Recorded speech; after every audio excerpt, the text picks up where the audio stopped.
हाँ, तो मेरे प्यारे बच्चों, ज्ञान गंगा क्लासेस में आप लोग को स्वागत है। तीसरे पहला वीडियो में आपको एक नंबर सवाल बता दिए हैं। तो आज जो है दूसरा सवाल बनाने जा रहे हैं। देखिए, ये सबसे पहले पढ़ते हैं सवाल क्या कहता है।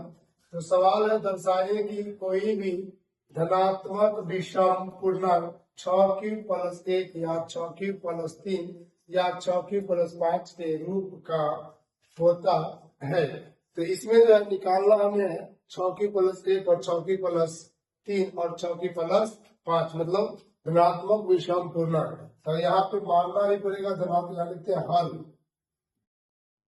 यहाँ पे मानना कि कोई भी धनात्मक विषम पूर्णांक बराबर मान लेते हैं ए, और बी जो है भाजक है, भाजक बराबर मान लेते हैं 6, और आर जो है शेषफल है, शेषफल। तो शेषफल बराबर मान लेते हैं 0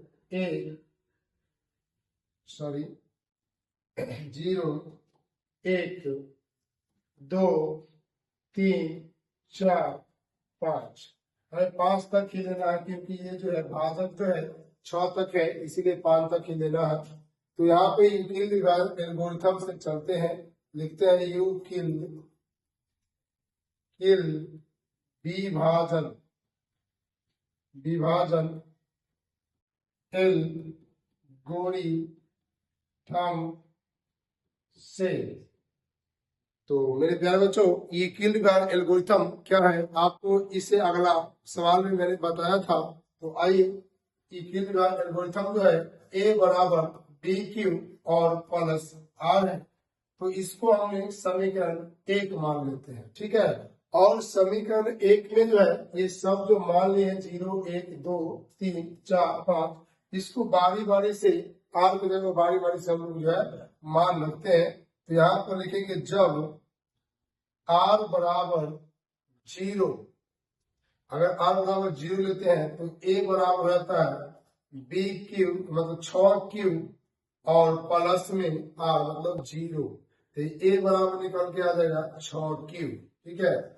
r बराबर, अगर r बराबर 1 लेते हैं तो a बराबर हो जाएगा 6 क्यूब और प्लस में a, और r बराबर 2 लेते हैं तो a बराबर हो जाएगा 6 क्यूब और प्लस में 2, और r बराबर 3 लेते हैं 3, तो a बराबर हो जाएगा 6 क्यूब प्लस में 3, और इधर करते हैं r बराबर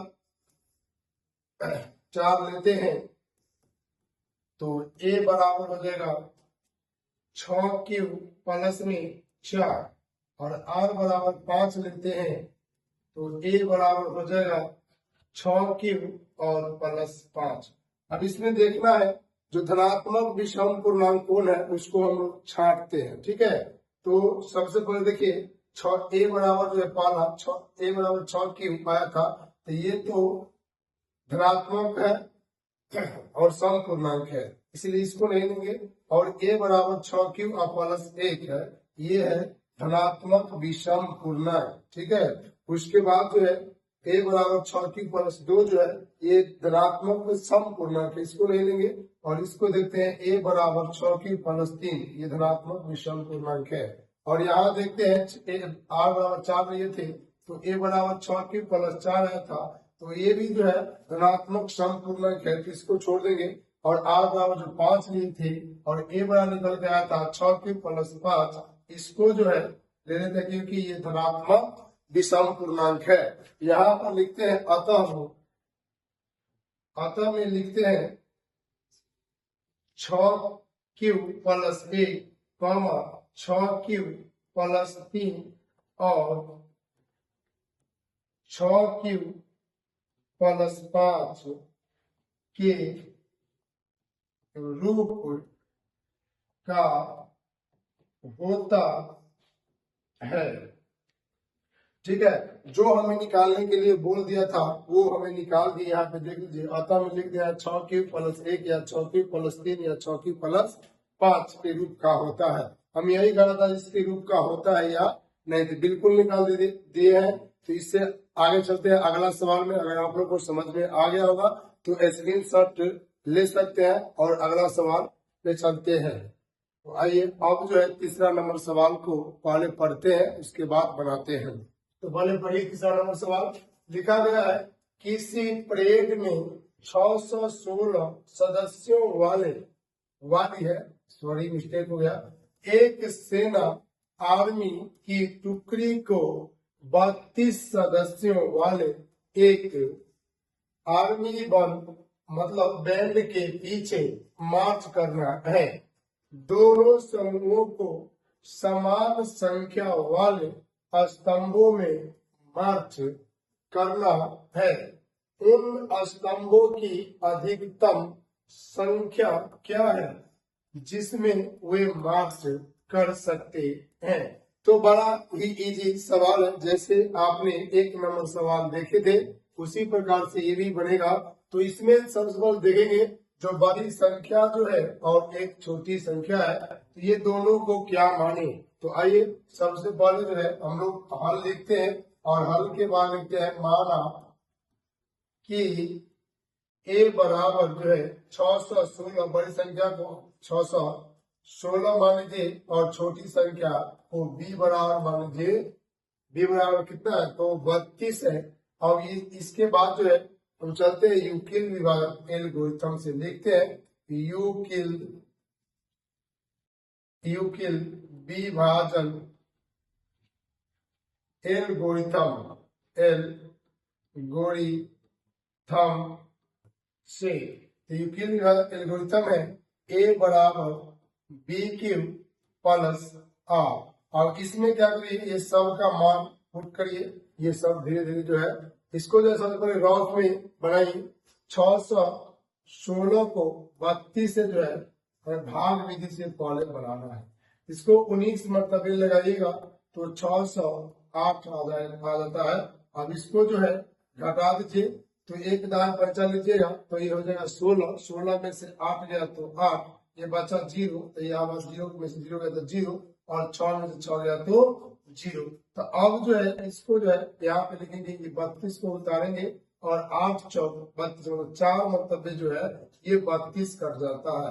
देखिए ये पहला स्टेप था, इसे ए माने हैं 616 को और बी माने हैं 32 को, और 19 जो आया है भाग पर उसको हम लोग क्यू मान लेते हैं और शेष पर जो 8 आया उसको आर मान लेते हैं। और ये चारों का मान जो है यूक्लिड विभाजन के सूत्र जो है उसमें बैठाते हैं।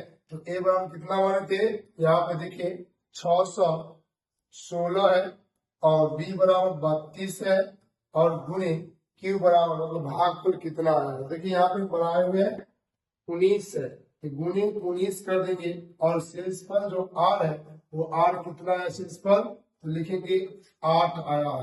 तो शेष पर यहाँ पे 0 नहीं आया, इसीलिए हम लिखेंगे 32 = नॉट 0, मतलब 32 से 616 में भाग देने पर शेष फल जो है 0 नहीं आता है। अब चलते हैं दूसरे खांचा में। तो देखिए आइए दूसरे चरण को देखते हैं। दूसरा चरण में जो है ये 32 को जो है उतारेंगे यहाँ पे और 8 से भाग देंगे तो 4 मरतबे 32 कट जाता है। अब इसको मानना है, ये 32 को ए और 8 को बी और 4 को क्यू, और यहाँ पे जो पूरा कट गया मतलब शेष फल 0 है, इसको मान लेते हैं आर। ठीक है, तो चाहे आप यहाँ पे ये भी देख सकते हैं, तो 616 के स्थान पर 32 को लिख दीजिए और 32 के स्थान पे जो है यहाँ पे 32 के स्थान पे 8 लिख दीजिए और ये 19 के स्थान पे जो हमें भाग लगा के आया, यहाँ पे क्या आया है, तो 4 मतलब 8 चौक 32 आया है, तो 4 रख दीजिए और प्लस शेष पर कितना आया है, वो 0 आया है, तो 0 रख दिए। अब यहाँ पर लिख सकते हैं 8 बराबर 0, क्या आ गया, और उसके बाद अतः में लिखते हैं अतः HCF बराबर 8। तो अब अगर आप लोग को समझ में ये सवाल आया होगा तो आप लोग कमेंट में बताइएगा कि सर हमें ये सवाल समझ में आ गया। तो हम चलते हैं चौथे सवाल की ओर।